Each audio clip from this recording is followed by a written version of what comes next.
Il y a quelques jours, cette déclaration de Jay Powell m'a marqué car elle signifie beaucoup de choses. Aujourd'hui, c'est un constat, l'inflation gagne du terrain.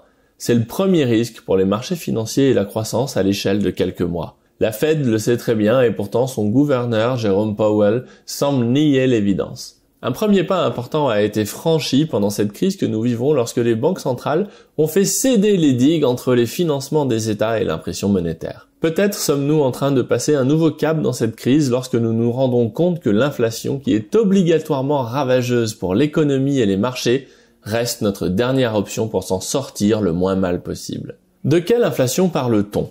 Et est-ce qu'elle pourrait être un remède ou tout du moins une potion amère que nous serions contraints d'avaler ? Allez, c'est parti.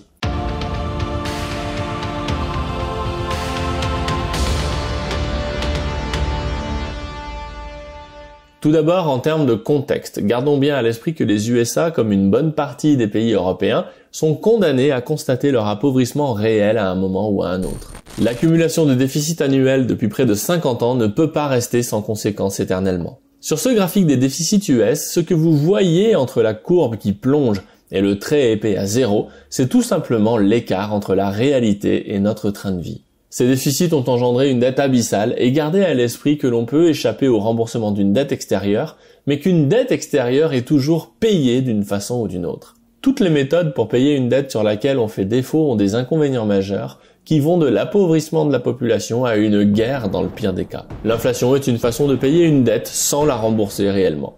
L'inflation consiste à sacrifier votre monnaie. Or, la monnaie est le réservoir de confiance ultime dans l'économie d'un pays. C'est la qualité d'un empire qui s'effondre en dernier parmi toutes les autres. L'inflation efface la dette en effaçant l'épargne.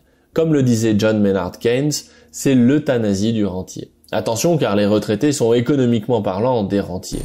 L'inflation permet aux entreprises productives qui sont capables de monter leur prix de survivre, tandis qu'elle va tuer les entreprises avec une compétitivité faible. Le seul grand avantage de l'inflation revient aux politiciens qui peuvent lever les mains au ciel en invoquant la fatalité, car l'inflation n'est décrétée par personne.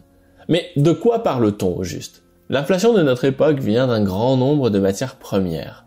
Pourtant, tout cela est très curieux. Si on comprend qu'il peut y avoir des pénuries sur le pétrole, par exemple, pourquoi est-ce que les USA manquent de planches alors que le Canada ne manque certainement pas d'arbres ? Une des réponses est la suivante. L'arrêt de l'économie lors de la crise des mesures anti-Covid a fait plonger les stocks des entreprises à leur plus bas niveau depuis longtemps. Or, avec la réouverture de l'économie, c'est presque la totalité du monde qui a besoin de se refaire. De plus, avec les grandes quantités d'argent injectées, il y a assez de monnaie dans le monde pour acheter bien plus de choses que le monde n'en dispose aujourd'hui. Mais alors me direz-vous, ce n'est que temporaire.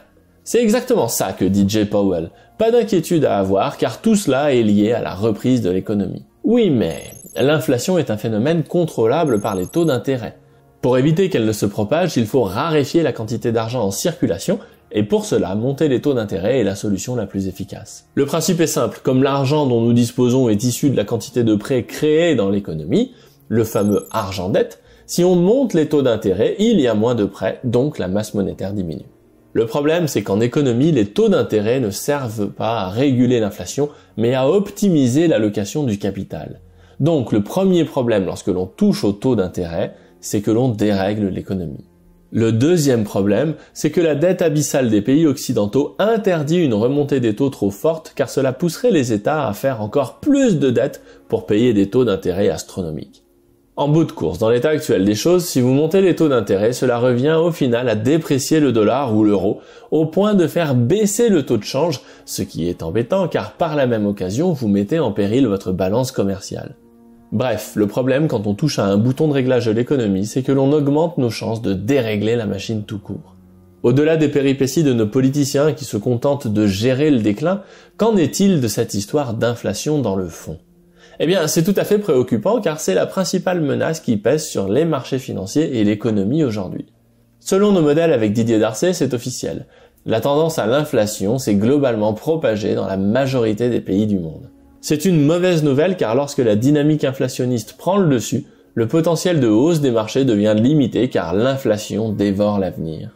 Donc, fondamentalement, lorsque la Fed renonce à monter les taux d'intérêt pour contrer l'inflation, elle envoie le message suivant. Puisque la dette est trop importante et que notre tissu économique est trop fragile, à cause des injections monétaires qui ont été poussées à leur paroxysme depuis 10 ans, nous renonçons à mettre une contrainte monétaire qui pousserait le tissu économique à prendre toute la mesure de la rareté des matières premières. Du moins, c'est comme ça que je le comprends. N'hésitez pas à partager votre avis en commentaire si vous avez d'autres suggestions. Quel est le problème de cette position ? J'en vois deux principaux. Le premier, une banque centrale ne peut imprimer des matières premières. Donc, à un moment ou à un autre, l'ajustement par l'inflation va se produire. C'est ce que nous sommes en train de vivre. Le deuxième, renoncer à constater la rareté d'un ou plusieurs biens en laissant son prix ajuster sa demande permet aux entreprises les moins bien gérées d'avoir accès à ces ressources et au final, cela augmente le gaspillage. C'est un gros problème car l'emploi des matières premières dans l'économie a des conséquences en termes de disponibilité de la ressource, mais aussi en termes de pollution. Tout comme dans un match sportif, si l'arbitre truque les règles, vous pouvez faire illusion à court terme, mais à long terme, vous attaquez la crédibilité et l'efficacité du système. C'est pour cela que dans ma lettre d'investissement que je co-rédige avec Guillaume Rouvier, Didier Darcet nous parlera des impacts de cette inflation en gestation sur notre portefeuille financier. Pour vous abonner à la lettre ou à Nestor, cliquez sur la fiche qui apparaît en haut à droite de l'écran ou via les liens en description.